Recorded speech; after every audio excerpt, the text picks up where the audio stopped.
Aujourd'hui, 14 août 2009, la Chambre préliminaire 2 de la Cour pénale internationale a décidé de faire droit, sous condition, à la demande de mise en liberté provisoire de Jean-Pierre Bemba Gombo. L'exécution de cette décision est reportée dans l'attente de la détermination de l'État sur le territoire duquel Jean-Pierre Bemba serait libéré et de la détermination des conditions qui lui seront imposées. Préalablement à la décision de ce jour, la Chambre préliminaire 2 avait tenu une audience le 29 juin 2009 sur toutes les questions relatives au maintien en détention de Jean-Pierre Bemba Gombo avant son procès. Après avoir évalué tous les éléments pertinents de l'affaire dans leur globalité et après les avoir mis en perspective, la Chambre préliminaire 2 a conclu que le maintien en détention de Jean-Pierre Bemba Gombo ne paraissait plus nécessaire pour garantir 1. La comparution de ce dernier, 2. Qu'il ne ferait pas obstacle à l'enquête ou à la procédure devant la Cour, ni n'en compromettra le déroulement, et 3. Qu'il ne poursuivra pas l'exécution du même crime ou d'un crime connexe relevant de la compétence de la Cour et se produisant dans les mêmes circonstances que dans la présente affaire. Nous avons interrogé le greffier de la Cour, Madame Sylvana Arbia, au sujet de la liberté provisoire de M. Bemba et de la détermination de l'État sur le territoire duquel il serait libéré. La libération provisoire, comme son nom l'indique, est une mesure judiciaire provisoire accordée par les juges consistant en la libération d'un suspect ou d'un accusé préalablement détenu en attendant d'être jugé. Le droit de présenter une demande de libération provisoire figure dans le statut de Rome de la CPI parmi les droits garantis aux personnes poursuivies.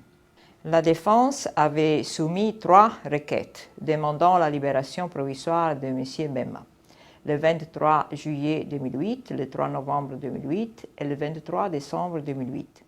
Ces requêtes furent rejetées par la Chambre préliminaire 2 a également tenu une audience publique le 29 juin 2009 pour examiner la détention de Jean-Pierre Bemba. Lors de l'audience du 29 juin 2009 et dans sa requête du 2 juillet, la défense a indiqué que M. Bemba souhaite être libéré dans un des États suivants, la France, le Portugal, la Belgique, l'Allemagne, l'Italie et l'Afrique du Sud. Le juge unique a demandé à ces 6 États et aux Pays-Bas, en tant qu'État hôte de la Cour, de soumettre leurs observations sur la remise en liberté provisoire de M. Jean-Pierre Bemba et sur les conditions, les cas échéants, qui devraient être imposées afin de permettre à ces États l'accepter sur leur territoire. J'ai reçu la réponse des États et les ai transmises à la Chambre. Les observations des États demeurent confidentielles. Et toutefois, les États ont exprimé leurs difficultés et leurs inquiétudes.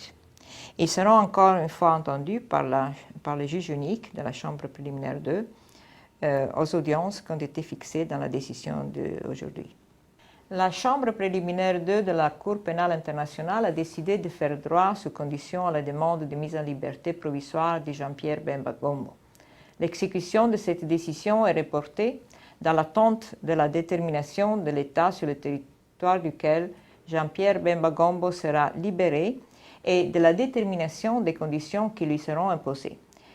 Je dois souligner que la Cour compte sur la coopération des États pour accueillir le suspect ou l'accusé s'il est provisoirement libéré. Comme la Chambre l'a indiqué dans sa décision du 14 avril, en raison de l'absence de mécanisme d'exécution indépendant, la Cour a besoin de la coopération des États, sans laquelle le procès du demandeur risquerait d'être compromis. J'ai déjà entamé des discussions sans perdre du temps avec les États parties afin d'obtenir une coopération effective et assurer que les décisions des juges de la Cour pénale internationale soient exécutées de manière efficace. Paolina Massida, chef du bureau du Conseil public pour les victimes et représentant légal dans cette affaire, nous a communiqué les vues du bureau sur cette décision. Aujourd'hui, 14 août 2009, nous avons reçu notification de la décision de remise en liberté provisoire de M. Bemba.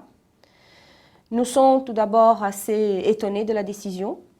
Nous estimons que il y avait toutes les conditions remplies pour la continuation de la détention de M. Bemba.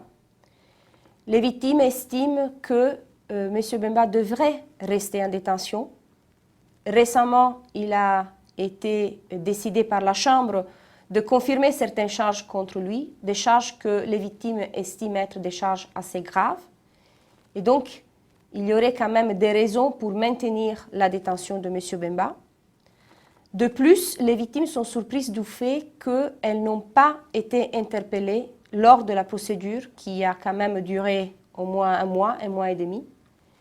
Nous sommes contents parce que finalement, nous pourrons donner nos observations au juge et à la Chambre lors probablement des audiences qui se tiendront du 7 au 14 septembre pour encore écouter les observations des États.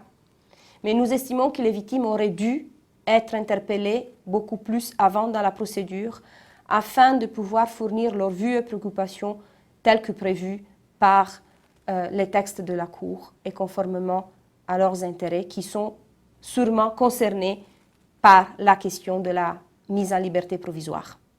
La Chambre préliminaire 2 a invité tous les États sur le territoire desquels Jean-Pierre Bemba Gombo a souhaité être libéré à présenter leurs observations détaillées sur les questions relatives à sa mise en liberté provisoire ainsi que sur les conditions restrictives de liberté qui pourraient être imposées.